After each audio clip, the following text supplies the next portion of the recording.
जैसे कि आप सभी लोग जानते हो कि आज 26 नवंबर है और संविधान दिवस की आप सभी को ढेरों ढेरों बधाई देती हूँ, क्योंकि संविधान महज एक किताब नहीं है, ये एक ऐसा दस्तावेज है जिससे ये पूरा देश चलता है।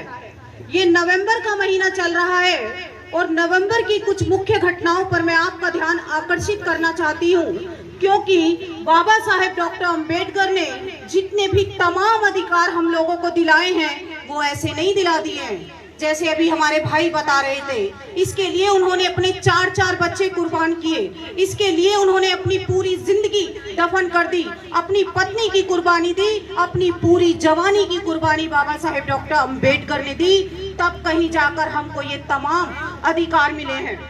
एक छोटी सी कहानी आपको सुनाती हूँ कि एक व्यक्ति होता है और उसके जीवन का लक्ष्य होता है दुखी लोगों को हंसाना।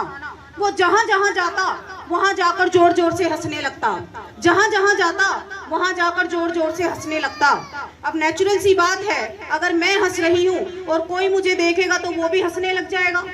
ऐसा करते करते बहुत समय हो गया, लोग उनका आदर करने लगे, लोग उनका सम्मान करने लगे और प्यार से उनको बाबा कहने लगे।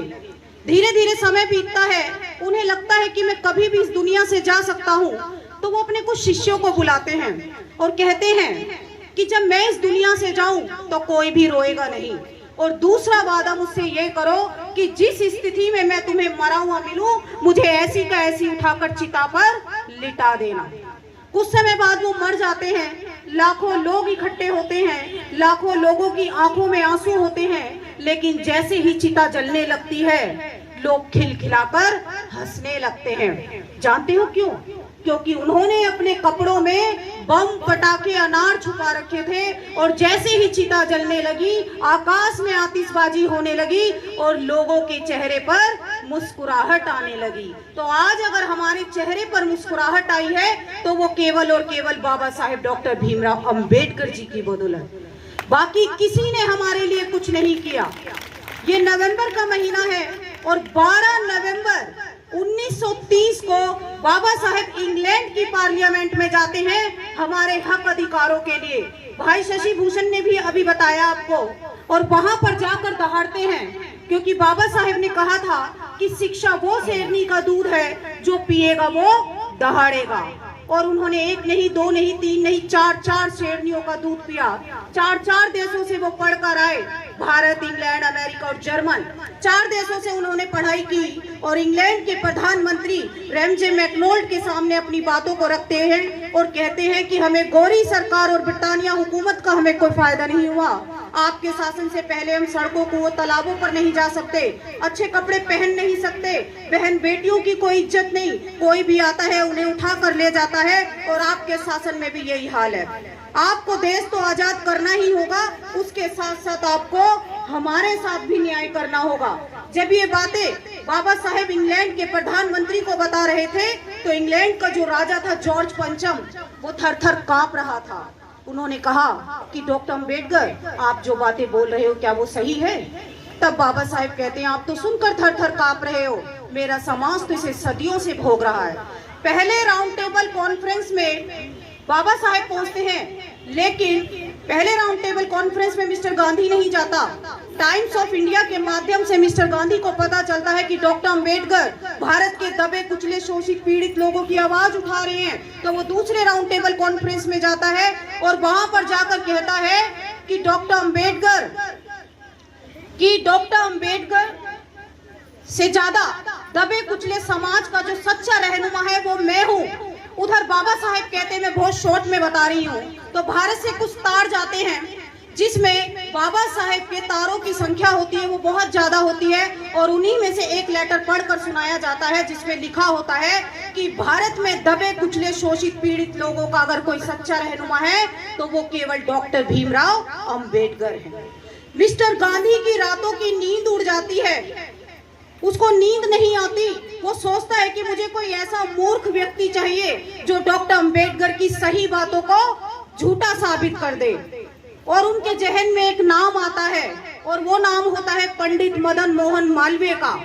वो पंडित मदन मोहन मालवीय जो मई और जून की भयंकर गर्मी में जर्सी पहनता था, पत्रकारों ने उनसे पूछ लिया कि तुम इतनी गर्मी में जर्सी क्यों पहनते हो? तो वो कहता है कि दलित समाज के लोग, अछूत समाज के लोग मेरे पैरों को छूते हैं और इनके पैर छूने से मैं अपवित्र हो जाता हूँ। जर्सी पहनकर मुझे जो पसीना आता है उससे मैं पवित्र हो जाता हूँ। तब पंडित मदन मोहन मालवीय दूसरे राउंड टेबल कॉन्फ्रेंस में अंग्रेजी सरकार से कहता है कि सर, डॉक्टर अंबेडकर तो सरासर झूठ बोल रहे हैं। डॉक्टर अंबेडकर तो मेरे छोटे भाई हैं। बाबा साहब सोचते हैं कि ये दकियानूसी विचारों का आदमी मुझे अपना छोटा भाई कह रहा है। जब गोलमेज सम्मेलन में आया तो अपने साथ रसोइया लेके आया और जब भी किसी अंग्रेज से हाथ मिलाता था तो अपने हाथों को गंगा जल से धोकर पवित्र करता था। ये मुझे अपना छोटा भाई कह रहा है। अब ये मनुवादी अपने आप को शेर समझते थे तो बाबा साहेब भी सवा शेर थे। उन्होंने तुरंत एक पानी का गिलास मंगाया और कहा कि पंडित जी, मेरे हाथ से ये पानी पी लो। वो सब पका जाता है और कहता है कि अपने हाथों से तुम्हें पानी पिलाकर मैं अपना धर्म भ्रष्ट नहीं करना चाहता। तब बाबा साहब अंग्रेजी सरकार से कहते हैं कि सर देखिए, मैं विदेश से पढ़ लिख कर आया हूँ, तब मेरे साथ इतना छुआछूत और भेदभाव हो रहा है, तो सोचिए मेरा समाज जो इतना गरीब, बेबस, लाचार है, उसके साथ क्या क्या नहीं होता होगा।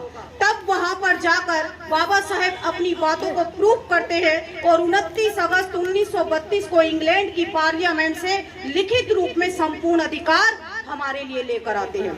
लेकिन मिस्टर गांधी को बर्दाश्त नहीं होता, उसको बर्दाश्त नहीं होता कि अलग से दलितों को भी अधिकार मिल रहे हैं। वो क्या करता है, आमरण अनशन की घोषणा कर देता है। अंग्रेजी सरकार का कहना नहीं मानता और अंग्रेजी सरकार उसे उठाकर पूना की यरवदा जेल में डाल देती है। लेकिन आपको सच्चाई बताऊं, वहां पर वो खाता भी था और पीता भी था, नहीं तो 1.5 पसली का आदमी ज्यादा दिन जीवित नहीं रह सकता था। तो इधर हमारे लोगों पर अत्याचार बढ़ने लगा, उन्हें मारा जाने लगा, उन्हें पीटा जाने लगा, उनके घरों में आग लगाई जाने लगी, हमारी बहन बेटियों की इज्जतों के साथ खिलवाड़ किया जाने लगा। भारत की दीवारों पर लिख दिया, डॉक्टर अंबेडकर अंग्रेजों के पिट्ठू हैं, डॉक्टर अंबेडकर देशद्रोही हैं, डॉक्टर अंबेडकर अंग्रेजों के गुलाम हैं। बाबा साहेब को बहुत मजबूर किया जाता है, खून से भरे लेटर लिखे जाते हैं, उनके घर पर पथराव किया जाता है और षड्यंत्रों के तहत मिस्टर गांधी अपनी पत्नी कस्तूरबा गांधी को और अन्य तमाम नेताओं को बाबा साहेब के घर पर भेजता है। वहां पर कस्तूरबा गांधी अपने पल्ले को फैलाकर उसमें मंगलसूत्र डालकर कहती है, डॉक्टर अंबेडकर मेरे पति के प्राणों की रक्षा कीजिए। माता रमाबाई भी ये सीन देख रही थी, तब वो भी कहती है कि साहेब आप कुछ कीजिए। बाबा साहेब के जो साथी होते हैं वो कहते हैं कि बाबा साहेब, अगर एक गांधी मरा तो 1000 पैदा हो जाएंगे, लेकिन अगर आपको कुछ हो गया तो हमारा क्या होगा। अगली सुबह जाते हैं अपनी आंखों में आंसू भरकर बाबा साहेब पूना की यरवदा जेल में, और वहां पर एक पैक्ट होता है, एक संधि होती है जिसे पूना पैक्ट के नाम से जाना जाता है, जिसमें अभी भाई बता रहे थे कि उसमें हमको 2 वोट का अधिकार छीनना पड़ता है और बदले में आरक्षण मिलता है, प्रमोशन में आरक्षण मिलता है, राजनीति में आरक्षण मिलता है, एजुकेशन में आरक्षण मिलता है। तो इस तरीके से बाबा साहेब ने अपनी जान की बाजी लगाकर हमको वो तमाम अधिकार दिला दिए।